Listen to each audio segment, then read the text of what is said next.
Hello and a very good afternoon to all News 9 viewers. I'm Neha Bhan. Let's take a look at some of the top national and international stories of this hour. We begin with what's been happening on the Uttarkashi front. Now, rescue teams are in a race against time to free 40 construction workers trapped under debris for 8 days after a tunnel collapse.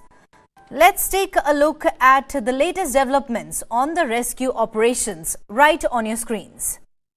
Authorities examine possibility of drilling from top of the tunnel. Now, Army is trying to construct a track to the top of the hill. US-made auger machines have malfunctioned. PMO officials take charge of the rescue operations. Chief Minister Pushkar Singh Dhami and Union Minister Nitin Gadkari have reviewed the relief works. Meanwhile, trapped workers are reporting respiratory issues. This is the latest from day 8 of the Uttarkashi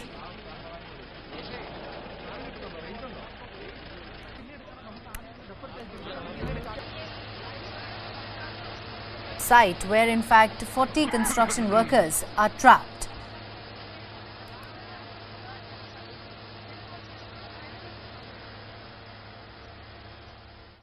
Now, more than 40 workers continue to be trapped in the partially collapsed Silk Yara tunnel located in the Uttarkashi district of Uttarakhand. The collapse occurred on November 12th. The rescue efforts have faced a setback as a US-made auger machine employed to drill and insert pipes for resolving the issue experienced a malfunction, temporarily halting the rescue process. Uttarakhand Chief Minister Pushkar Singh Dhami along with Union Minister Nitin Gadkari arrived at the accident site to conduct an on-site inspection of the ongoing relief and rescue work in the Silk Yara tunnel located on the Uttarkashi-Yamunotri road. Right on your screens, visuals of the same. Union Minister Nitin Gadkari arrived in Uttarkashi along with Chief Minister Pushkar Singh Dhami to review the rescue operations. They also addressed a press conference post the inspection. Let's listen in. इस आपदा का मुकाबला हम सब लोग सब प्रकार के प्रयासों से कर रहे हैं। जो अंदर में जो लोग बैठे हुए हैं, जो अटके हुए हैं, उनके प्रति भारत सरकार को, उत्तराखंड की सरकार को और देश की जनता को उनकी सबकी बहुत चिंता है और हमारी सर्वोच्च प्राथमिकता है कि किसी भी प्रकार से उनकी जान बचाए, उनको बाहर निकाले। आज करीब डेढ़ घंटे 2 घंटे मैंने हम लोग सभी कंसर्निंग ऑफिसर जो यहाँ काम कर रहे हैं उनके साथ सभी प्रयासों के बारे में टेक्निकल चर्चा हुई। इसमें विशेष रूप से जो टेरिन है हिमालय का, इसमें एक प्रकार का स्टार्टा नहीं है।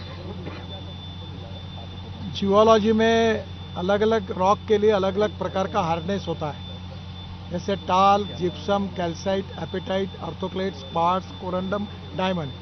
तो डायमंड सबसे हार्डेस्ट मटेरियल है। यहाँ क्या है कि बीच में सॉफ्ट है, एकदम हार्ड है। तो स्वाभाविक रूप से दिक्कतें बहुत आ रही है और हमने अभी इसके लिए करीब 6 विकल्प लोगों ने दिए, 6 विकल्पों पर काम कर रहे हैं। भारत सरकार की अलग अलग एजेंसीज है जिनको जिम्मेदारी दी गई है। पीएमओ से भी विशेष रूप से यहाँ ध्यान दिया जा रहा है। उत्तराखंड के सरकार, उनके मुख्य सचिव और उनकी पूरा सहयोग है और NHIDCL ये भी इसमें विशेष रूप से हमारे महमूद करके एडिशनल सेक्रेटरी जो मैनेजिंग डायरेक्टर वो भी काम कर रहे हैं। यहाँ आसपास हिमालय में जहाँ प्राइवेट सेक्टर में चोजिला टनल का काम चल रहा है, बाकी टनल का काम चल रहा है, उन प्राइवेट सेक्टर में भी टनल के काम करने वाले एक्सपर्ट जो थे उनको भी यहाँ बुलाया, जो BRO के थे उनको भी बुलाया है। इसमें सबसे पहली बात यह है कि जो लोग अटके हुए हैं अंदर में, उनको हम मेडिसिन और विशेष रूप से जो फूड है वो उनके पास पहुंचा पाए और उनसे कम्युनिकेशन प्रस्तावित करें। पहले एक लाइन थी, अब स्पेयर में और दूसरी एक लाइन हमने करके रखी है और इसलिए स्वाभाविक रूप से उनको आने वाले समय में फूड पहुंचाने में, मेडिसिन पहुंचाने में कोई दिक्कत नहीं आएगी। ऑक्सीजन की लाइन भी है और हम इस प्रकार से पूरा पहली बात ये कर रहे हैं कि उनकी रक्षा कैसे करें, उनकी जो आवश्यकता है वो उनको कैसे मिले। पूरे ऑपरेशन में सबसे बड़ी प्राथमिकता है कि उनकी जान बचाए।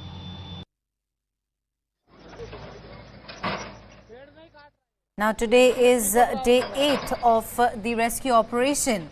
These 40 workers are currently trapped in the partially collapsed Silkyara tunnel that is located in the Uttarkashi district of Uttarakhand.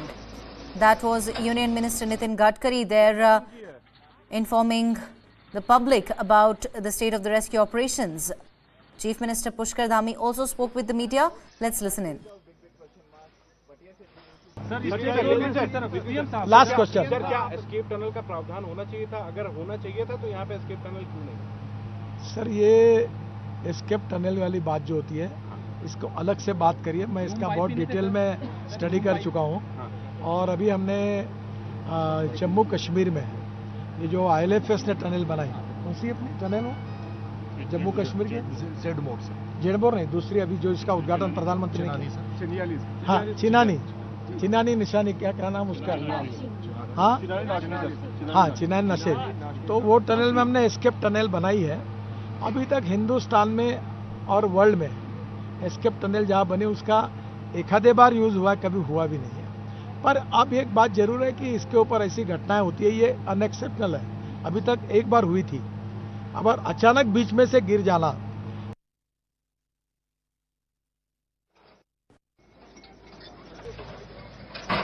पेड़ नहीं काट रहा है, ये सिर्फ मिट्टी को बराबर कर रहा है।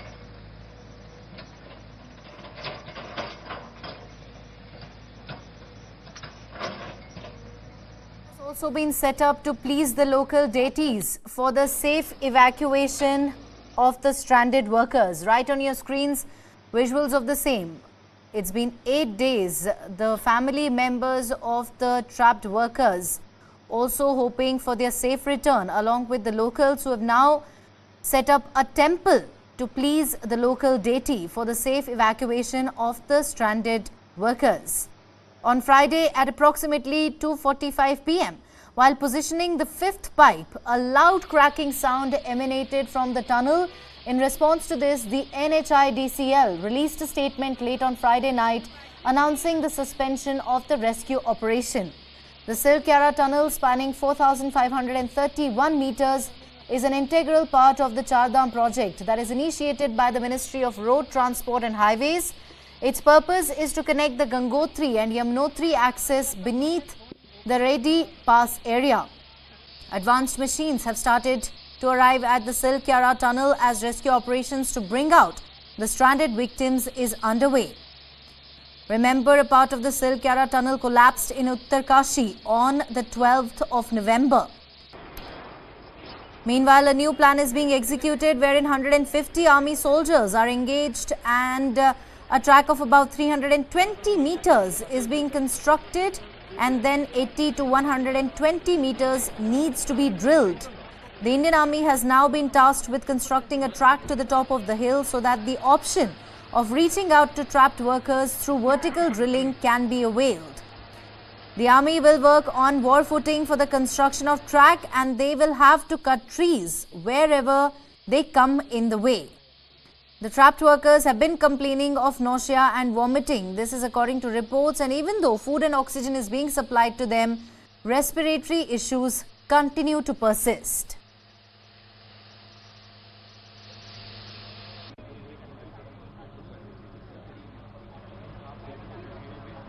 We also have several reactions coming in. Let's listen in.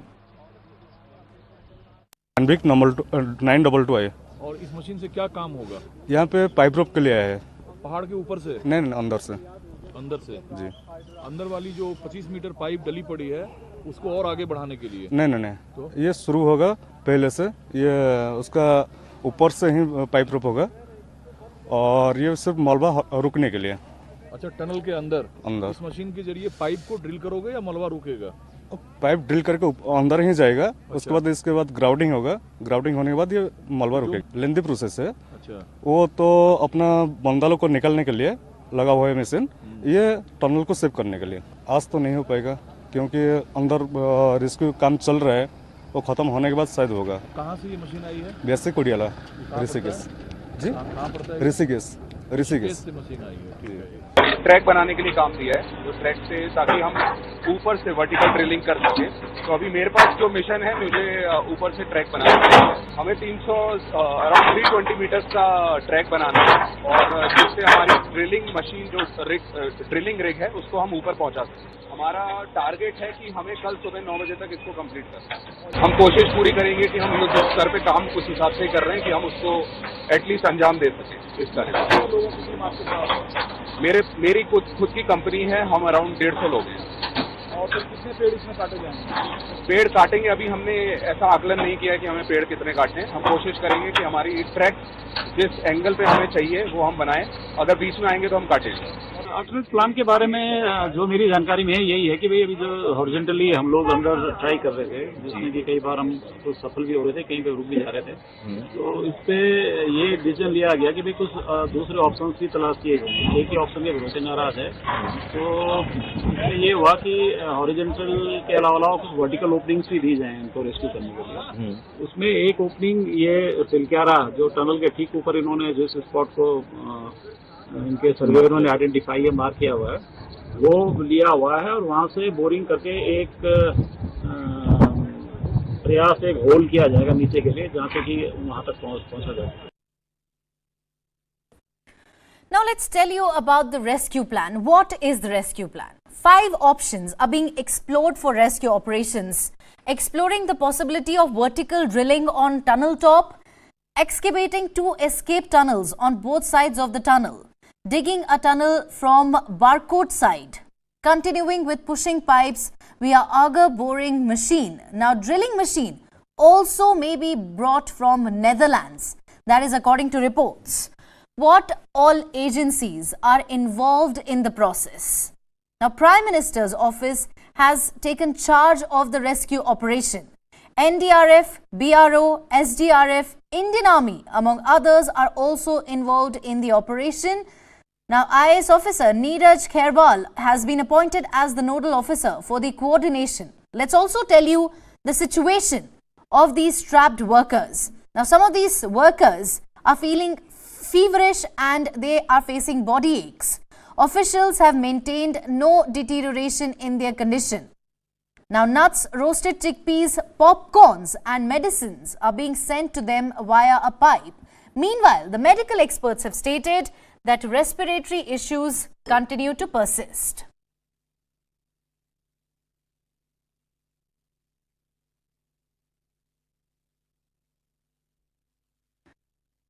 Now, the Ministry of Road Transport and Highways has issued an explanatory video telling all about the tunnel collapse and what all steps are being taken to rescue the trapped workers. Take a look. ये इस प्रकार की tunnel बनाई जा रही थी। Tunnel हमेशा 2 parts में बनती है, तो ये टनल करीब 4.48 किलोमीटर दूर है। इस शेप की टनल है, बीच की वॉल से वो सेपरेटेड होनी है। अभी अंडर कंस्ट्रक्शन टनल थी। ये सिलक्यारा का सिरा है, सिलक्यारा एंड है। पहले 80 मीटर टनल बन चुकी है पूरी, मतलब अंदर पूरी सीमेंट कंक्रीट भी हो चुकी है, उसको फिनिश टनल है। इस 80 मीटर में कोई इशू नहीं। इस 80 मीटर से लेके लगभग 300 मीटर तक के पॉइंट पर बीच में जियोलॉजी थोड़ी सी वीक थी, तो करीब 4-4.5 साल पहले इसके ऊपर जो स्टेबलाइजेशन के लिए लेटेस्ट फ्रेमवर्क होता है वो लगा के छोड़ा गया था। उसके बाद से 300 मीटर से लेके अगले 2 किलोमीटर टनल पूरी तरीके से फिनिश हो चुकी है। उसमें इवन ये जो हम लोग सेपरेशन वॉल करके अलग 2 टनल बनाते जिससे कि एक टनल का एस्केप टनल दूसरी हो जाए, वो भी बन चुकी है इस 2 किलोमीटर के। उसमें पूरी तरीके से फिनिश्ड है, कंक्रीट स्ट्रक्चर है, तो सेफ स्ट्रक्चर। और उसके बाद करीब 480 मीटर का इलाका भी वहां पे हटाया नहीं गया।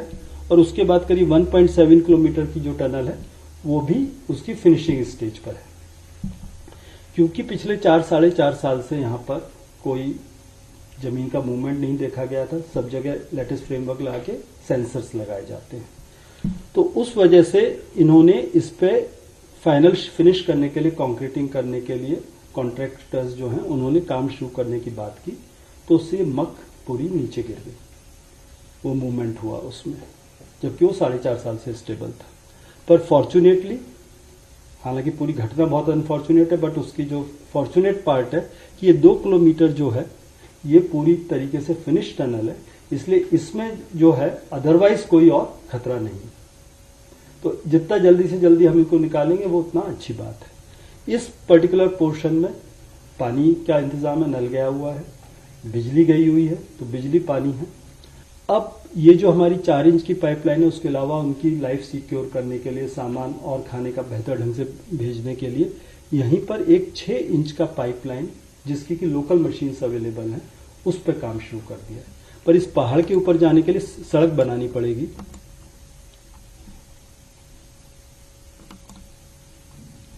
पहाड़ के ऊपर जाने के लिए सड़क बनानी पड़ेगी। सड़क बनाने का काम बीआरओ कर रहा है। कल ही जब ये सुबेरे फैसला हुआ, शाम तक बीआरओ ने इस पॉइंट तक पहुंचने के लिए 50% के करीब सड़क रात में पूरी कर दी है। उम्मीद है आज शाम तक उनकी सड़क बन जाएगी। उसके बाद ये जो लाइफ लाइन के एडिशनल सपोर्ट के लिए वो काम हम लोग शुरू कर पाएंगे। इसके बाद ये जो इसका टनल का लेफ्ट हैंड है, वहां से एक हॉरिजॉन्टल बोर करने के लिए आरवीएनएल को काम कहा गया, और ये लाइफ लाइन सपोर्ट का काम आरवीएनएल कर रहा है यहाँ ऊपर।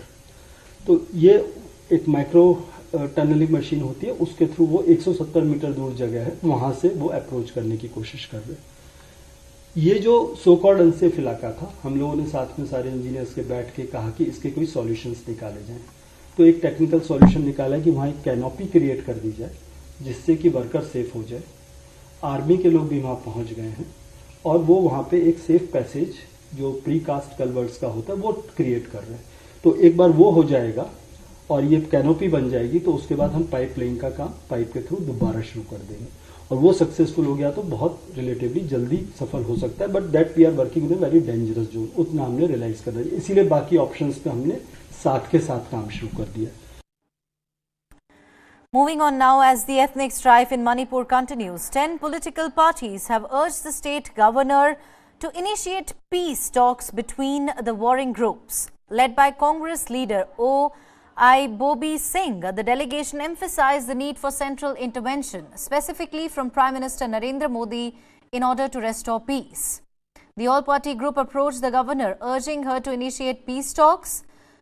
The governor assured them of taking steps for dialogue and submitting reports on the unrest to central leaders. Now, it is important to note here that the meet comes in the backdrop of heightened tensions amid indigenous tribal leaders' forum's threat.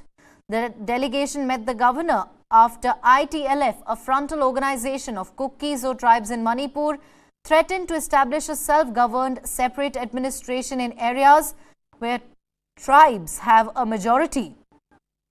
The delegation comprised representatives of AAP, AIFB, AITC, CPI, CPIM, JDU, NCP, RSP and Shiv Sena UBT. The state government has strongly condemned the indigenous tribal leaders forum's call for self-governed separate administration in districts dominated by members of the Kuki-Zo community and termed it as illegal. An FIR was also filed against an office bearer of the ITLF in Churachandpur police station.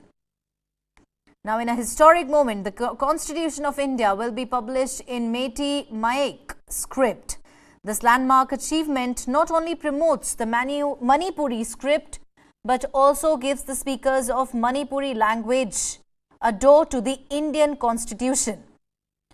Manipur government suspends internet services till the 23rd of November. The Manipur government has suspended the internet services due to recent events. Manipur remains gripped by recurring bouts of violence since ethnic clashes first erupted in May.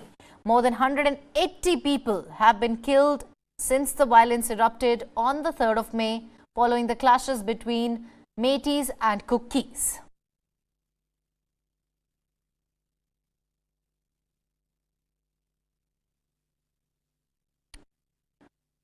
The Uttar Pradesh government has imposed an immediate ban on products with a Halal certification tag, citing confusion over food quality and asserting that only authorities can determine food standards. The official order says that halal certification of food products is a parallel system which creates confusion regarding the quality of food items and is not tenable under Section 89. The ban covers the production, storage, distribution and sale of halal certified food products within the state.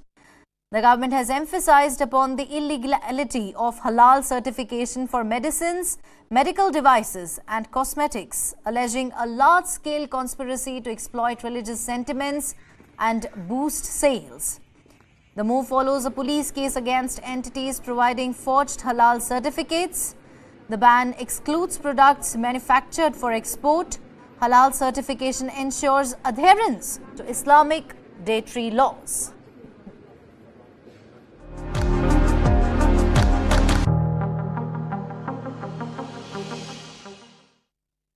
Now, the Bharatiya Janata Party has unveiled its manifesto for the 2023 Telangana Assembly election, outlining 25 significant promises.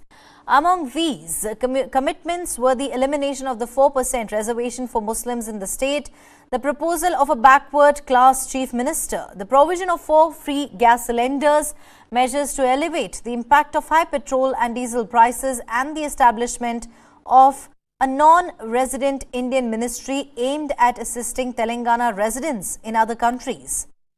Union Home Minister Amit Shah and BJP leader there declared the party's resolve to designate the next Chief Minister of Telangana from backward class. This decision, he explained, was made to ensure social justice for the backward classes and to empower their aspirations. Here is a list of some other key promises made by the BJP right on your screens. Pledge to eliminate 4% Muslim reservation, emphasizing increase in backward class and SC/ST quotas. Beneficiaries of the Ujjwala Yojana promised 4 free gas cylinders annually. Implementation of the Uniform Civil Code within 6 months.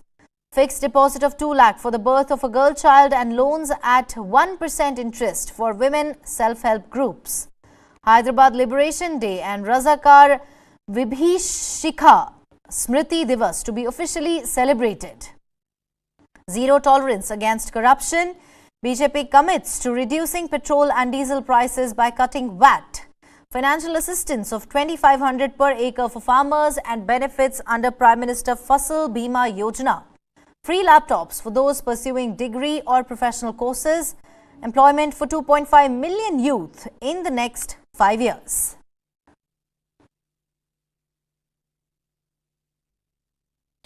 Now, the Maldives government under new president has officially asked India to withdraw its military presence from the country.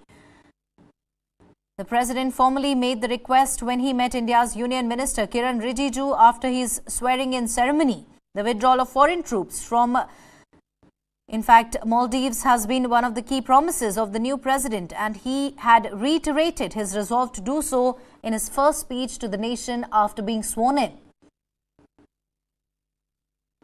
Without naming India, Muizu had said the country will not have any foreign military personnel in the Maldives. India has around 70 soldiers in Maldives who are responsible for manning radar and surveillance aircraft. Indian warships also help patrol Maldives' exclusive economic zone. Sources in the Ministry of External Affairs in India have said that workable solutions regarding the issue are being discussed between the two governments.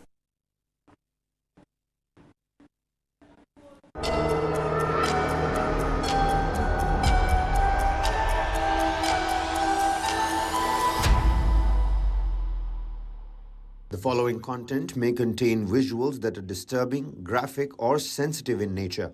Viewer discretion is advised. This material is intended for mature audiences and may not be suitable for all viewers. Please exercise caution while watching, and if you find such content distressing, we recommend discontinuing viewing. This disclaimer is provided to ensure awareness and to prioritize viewer well-being. Now, the war between Israel and Hamas has entered the 44th day. There is no end to the fighting in sight. Israel is now looking to expand its operations into southern Gaza, while a deal to release the hostages still seems far away. Let's take a look at the top developments from the war front right on your screens. It's been more than, in fact, 12,000 Palestinians have been killed in the war as per the Gaza Health Ministry. This includes close to 5,000 children who have been killed. 1.5 million Palestinians have been displaced inside Gaza. United States President Joe Biden has urged the international community to help manage the security of the Gaza Strip for an interim period after the war, to be followed eventually by Palestinian Authority governance. Benjamin Netanyahu has said no ceasefire deal yet to bring hostages back. Protests across Israel to pressurize government to bring back hostages.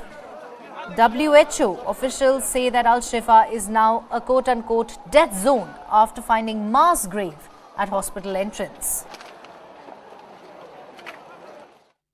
Now, the Israeli Defense Forces are continuing their operations in northern Gaza. At least 80 people were killed in an Israeli airstrike on the refugee camps located in Jabalia in northern Gaza. The Israeli strikes are not just limited to northern Gaza, with the forces expanding their operations in southern Gaza as well. At least 26 people were killed in the airstrike outside the southern town of Khan Yunis. Operations have been expanded in southern Gaza after military spokesperson Daniel Hagari said that Israeli forces would attack Hamas wherever they are present. Israeli Prime Minister Benjamin Netanyahu has once again said that there is no ceasefire deal yet to bring Israeli hostages back. Now, this year, after the Washington Post reported that Israel, the US and Hamas were close to an agreement to release close to 50 hostages in exchange for a 5-day pause in fighting. Netanyahu, however, reiterated that Israel was committed to bringing all the hostages taken by Hamas back home. He said that the return of hostages could happen in phases, but would definitely happen.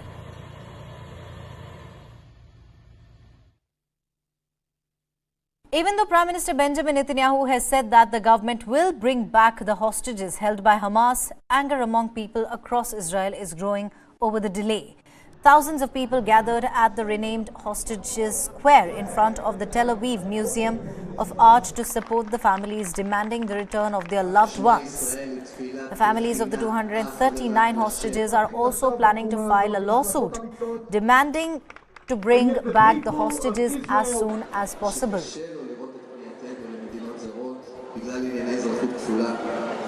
אני מבהיר כאן מעל לכל ספק.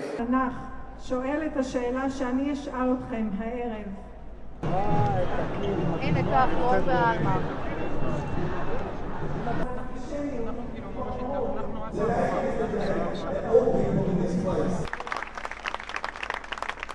שמע ישראל היא תפילת תחינה אך ורק לשם. צריך להתחיל עכשיו בתקומה הזאת עם החלטות אמיצות.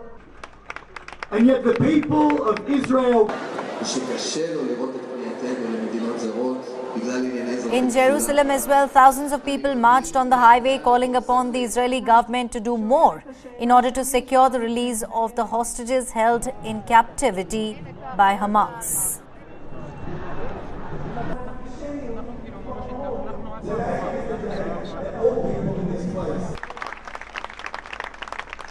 שמע ישראל היא תפילת תחינה אך ורק לשם. צריך להתחיל עכשיו בתקומה הזאת עם החלטות אמיצות. And yet the people of Israel. Protests are also taking place all across the globe, with people from several countries taking to the streets to call for ceasefire in the Israel-Hamas war. In Spain, a giant Palestinian flag hovered in Barcelona's Las Ramblas, where hundreds of demonstrators shouted their support for Palestinians trapped in Gaza, condemning the Israeli bombardment of the enclave.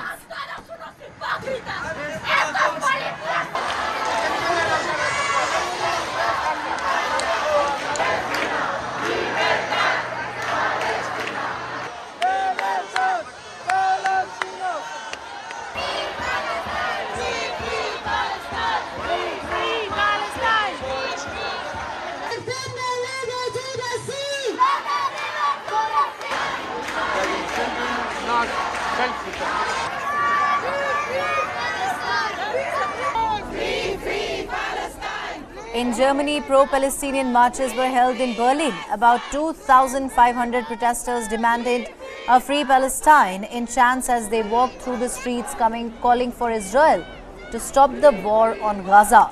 German police officials were also present at the spot to ensure the protests were held in a peaceful manner.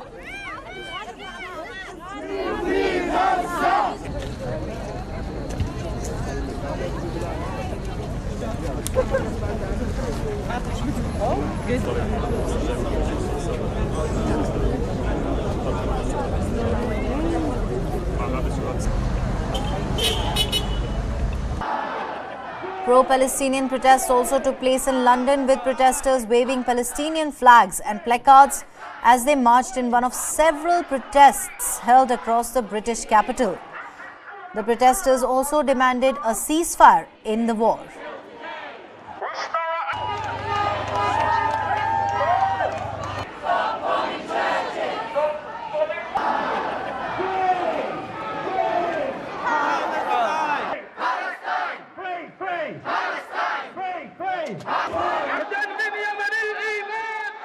In Yemen's capital city of Sana'a, thousands of people gathered on the streets in a show of solidarity with the Palestinians. They also raised slogans against the Israeli government and condemned Israel's bombardment in Gaza.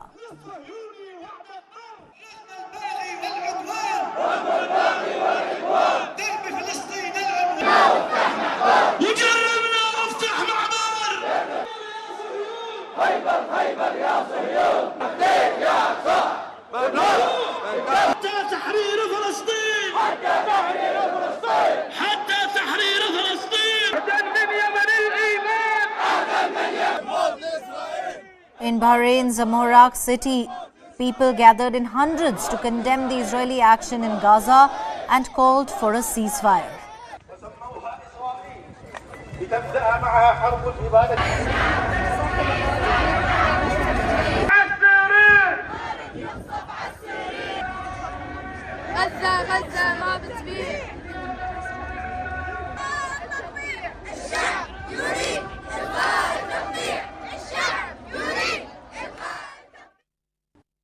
As the humanitarian crisis in Gaza deepens, India is making its contribution to assist the people of Palestine. India has now sent 32 tons of aid in a C-17 aircraft for the people of Palestine, who are facing one of the worst humanitarian crises in history. The aid will be first sent to the Al Arish airport in Egypt and will then be taken into Gaza. Take a look.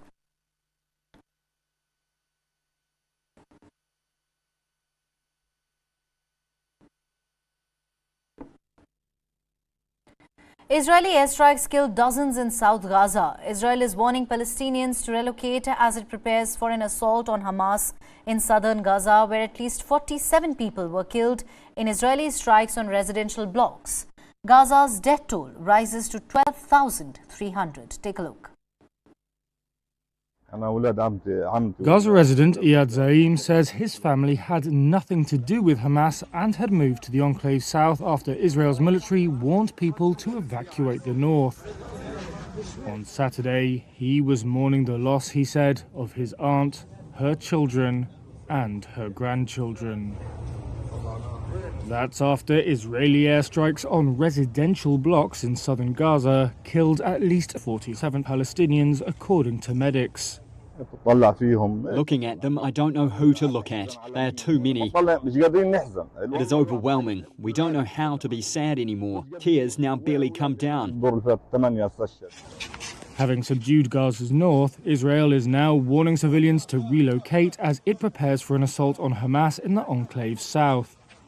Such an offensive could compel hundreds of thousands of Palestinians who have already relocated to move again, compounding a humanitarian crisis. Israel vowed to annihilate Hamas after its October 7th rampage into Israel, in which its fighters killed 1,200 people and took 240 hostages. Since then, much of Gaza City has been bombed to rubble. On Friday, Gaza health authorities raised their death toll to more than 12,000, including 5,000 children. The United Nations deems those figures credible. A recent focus of Israel's operation has been North Gaza's largest hospital, Al-Shifa.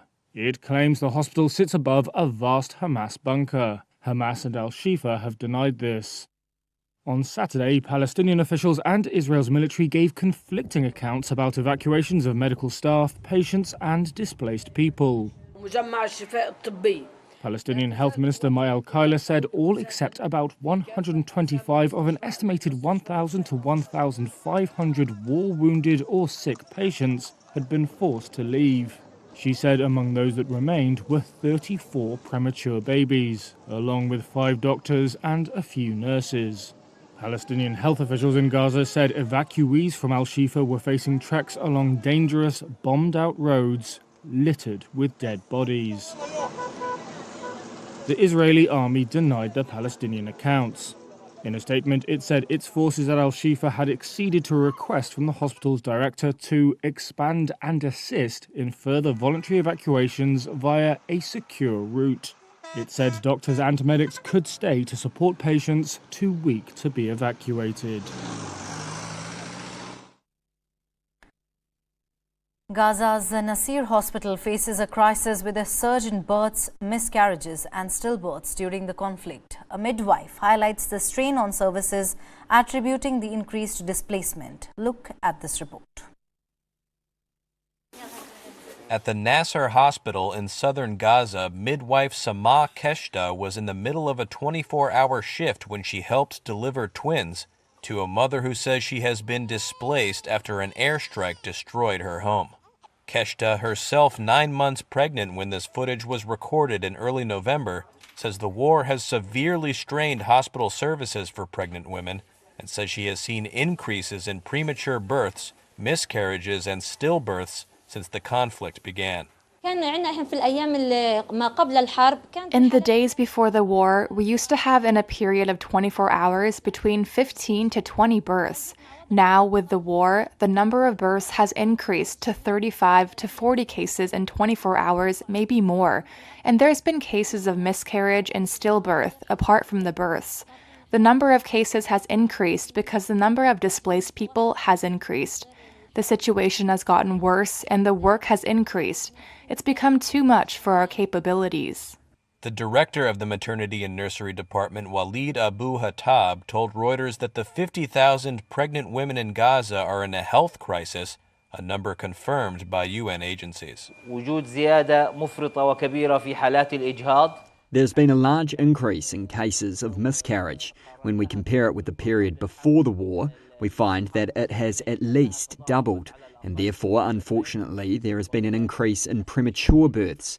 There's been an increase in depression among pregnant women, and all of this is one of the effects of the period of war. Hattab said the hospital could only offer limited support for pregnant women and new mothers as it contends with a lack of medical staff and shortages of fuel for power. He says all pregnant women are at risk because of the collapse of primary health care and overburdened facilities. At Nasser Hospital, he says operating rooms intended for C-sections are being used to treat the injured from bombings. After Reuters first interviewed her in early November, Keshta has since given birth to a daughter. A day after the delivery, an ambulance dropped her as near to her home as it could, as streets were blocked because of the damage from airstrikes. When she's recovered, Keshta plans to return to work in the maternity ward at the Nasser Hospital if the war is over. Liberian President George Weah concedes to opposition leader Joseph Boakai after a close presidential run. Boakai leads with nearly 51% of votes. Weah calls for unity, acknowledging a divided nation. Liberia's President George Weah conceded election defeat on Friday following a tight race for the presidency. And that means former Vice President Joseph Boakai is set to take the reins. In a second round of voting, Boakai was leading with 50.9% on Friday, with nearly all the ballots counted. Votes obtained, 814,212. That's a stark contrast to the last election in 2017, when global soccer legend Weah, buoyed by a wave of hope, trounced Boracay in the second round with 62%. But many have grown disillusioned with Weir since then, due to a lack of progress on his promises to stamp out corruption and raise living standards. Boracay supporters danced in the streets on Friday night. I'm so glad today to tell Liberian people thank you very much. Boracay does, however, now inherit major national challenges. Poverty levels are high in a country still recovering from 2 civil wars and the Ebola epidemic that killed thousands. Shortly after results were announced, Boracay said, "We have a job to do," but added that first and foremost, we want to have a message of peace and reconciliation. That message, in a once volatile country, was bolstered by Weir's concession. Speaking on the radio, he said that he had congratulated Boracay on his victory, and that, "I urge you to follow my example and accept the results." Those comments stand out in Western Central Africa, a region that has seen 8 coups in 3 years and where elections are frequently contested in court amid accusations of fraud. Instead, the way has now been paved for Liberia's second democratic transfer of power in 7 decades, the first being when Weir swept to office 6 years ago. SpaceX Starship launch has seemingly failed, losing contact during the uncrewed mission. Elon Musk, SpaceX owner, plans to sue Media Matters for alleging false attacks, claiming a thermonuclear lawsuit.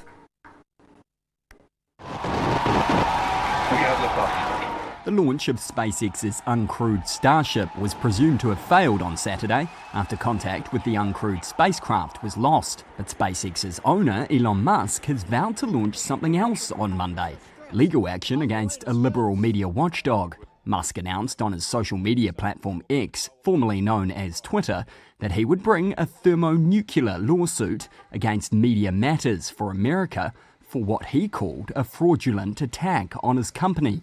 Media Matters has said it found corporate advertisements by IBM, Apple, Oracle and Comcast's Xfinity were being placed alongside anti-Semitic content. It's seen many other major brands, including Disney, pause advertising on the platform. Musk said in a statement that the watchdog had completely misrepresented the real experience on X and created and curated the posts to misinform advertisers and undermine freedom of speech. Media Matters did not immediately respond to an emailed request seeking comment outside of business hours. Advertisers have fled the site since Musk bought it last year and reduced content moderation, resulting in a sharp rise in hate speech, according to civil rights groups. Musk himself this week endorsed an anti-Semitic post on X that falsely claimed members of the Jewish community were stoking hatred against white people. White House spokesperson Andrew Bates on Friday condemned the endorsement of what it called a hideous anti-Semitic conspiracy theory and accused Musk of an abhorrent promotion of anti-Semitic and racist hate that runs against our core values as Americans. Stage separation. As for Saturday's launch, that was the second attempt to fly Starship mounted on its Tauri Super Heavy rocket booster. In April's attempt, the spacecraft exploded less than 4 minutes into the flight. About 10 minutes into the latest flight, a company broadcaster said SpaceX Mission Control had lost contact with the vehicle.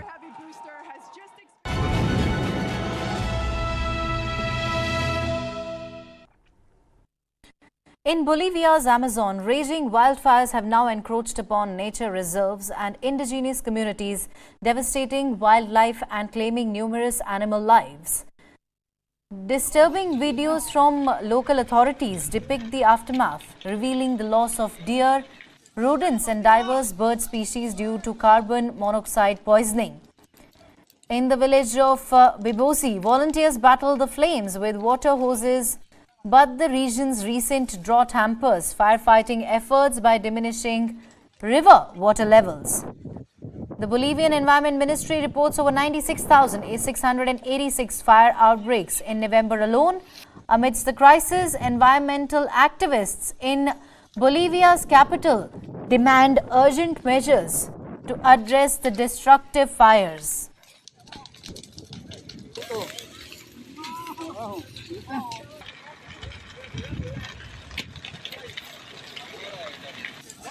Well,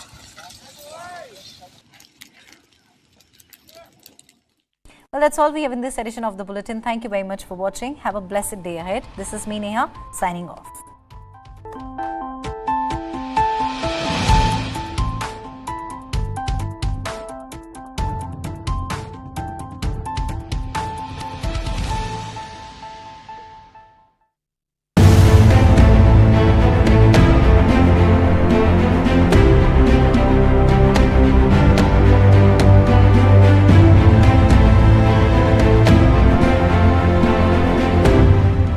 News 9 big coverage of 5 assembly polls.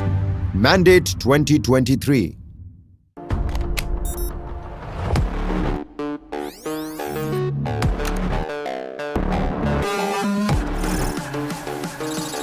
ChatGPT. It can generate codes and human-like responses through text, write stories, and do a lot more. I work in a newsroom with anchors, researchers and scriptwriters, graphic artists, producers, video editors, camera crew. But does a newsroom really need them today? All of us have to think about unique and distinctive value addition that cannot be automated or repeated or replaced by a machine.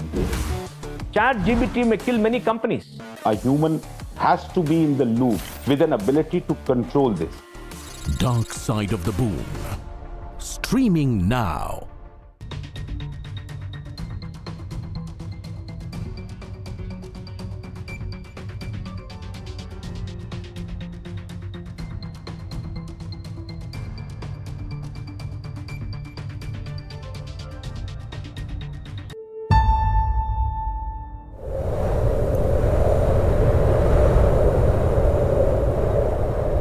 Life begins at first breath.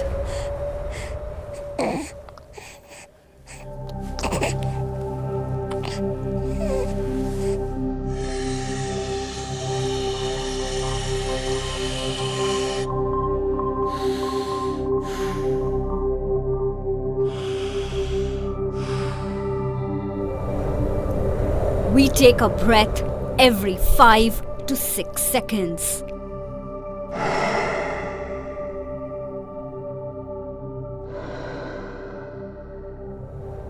A normal adult breathes 12 to 20 times per minute.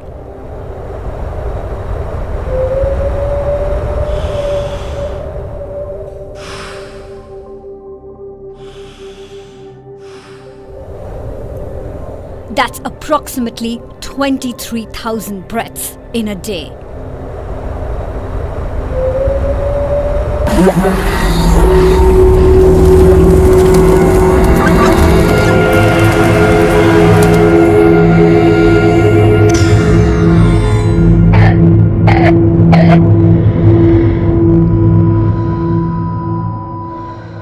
What if every breath you take kills you?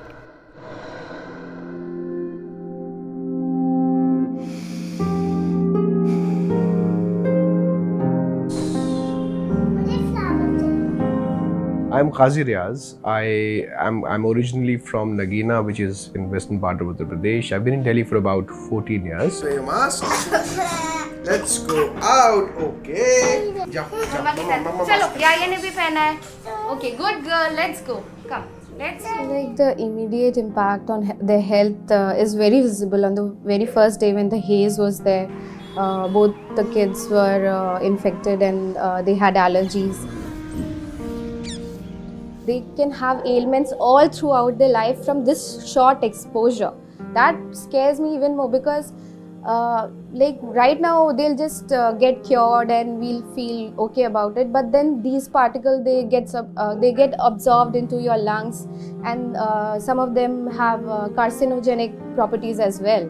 So that's really concerning. I mean, I feel really scared. Like it's not just that as a parent I want the best for my kids, but this is something beyond my control and it really worries me. There's better livelihood here, there are better schools here for your children, but if health is the price that you're going to pay for a longer time, it's a bad trade-off.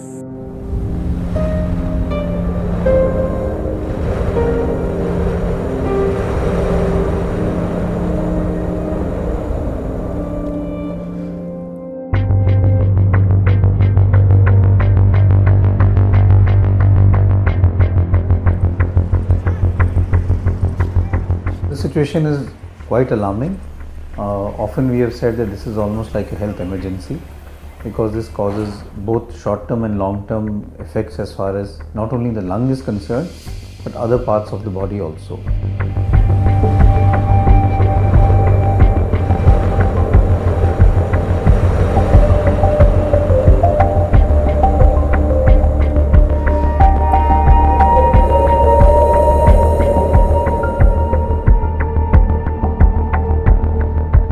Delhi, the reason why it is the way it is because it's landlocked, no influences of a coast. So there's no question of things being washed away, barring, for instance, a western disturbance which brings with it some, good weather, rains, etc. So the rains are the only possibility for Delhi, and right now there's no prospect of that. Of course, the Himalayas are there, and there is this cold front that kind of tends to descend from, the neighboring mountains, right? And that's exactly the reason why when that cold front descends, it literally traps. It's like a lid on top of the atmospheric layer that Delhi has, which just prevents everything from moving out of it. And when the winds become slow, right, it's literally not able to escape. So whatever is being emitted is here, and yeah, it's got the, look at it, Delhi's got as much road network as the entire state of Gujarat, right? Imagine that. That's the number of that's the road network we've got. The number of vehicles that we have. Growing up, I used to read that all the metros put together have lesser number of vehicles in Delhi. So we've basically, private mobility is huge. And you've got, and you effectively the earlier regulations that, took away industry from Delhi, situated them right outside the boundary, right, in the districts of NCR, which means that the pollution they're putting out is effectively, coming back. This is a same story every year. There is a improvement in air quality since 2015, but now again the air quality is in severe category, and that happens every winter. Last year there was a La Nina phenomena, and because of that wind was faster, so air quality is improved. So we thought that air quality has improved in a longer term. But again we came back to 2021 situation where these 45 days from 20th October to 30th November are always a dangerous proposition for air quality in Delhi.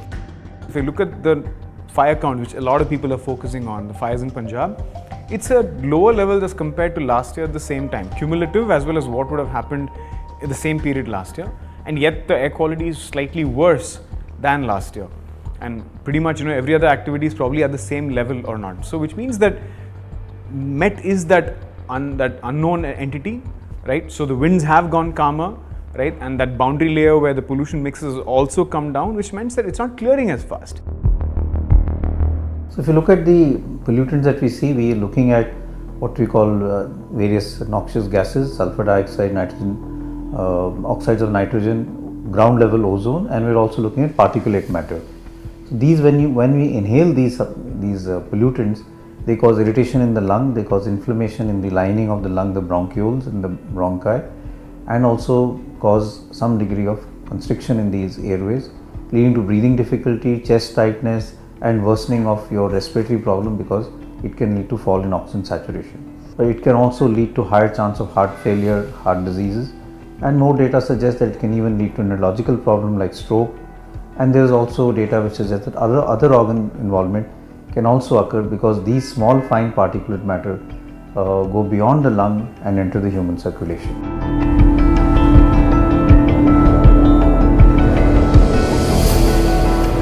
So the big cuts, the first thing that comes to mind is transport, because Delhi is the capital of private vehicle ownership, despite having a fantastic metro and a bus system that is probably the best in the country in some way, right, in terms of the number of buses. We still find lots of single occupancy vehicles going through and the roads that enable it. Ultimately, unless we're able to sort of price private transport in a way that the people who are using it feel that this is expensive for me to use because it's imposing a cost on others and I'm having to pay for that cost eventually, we're not going to see significant improvement, because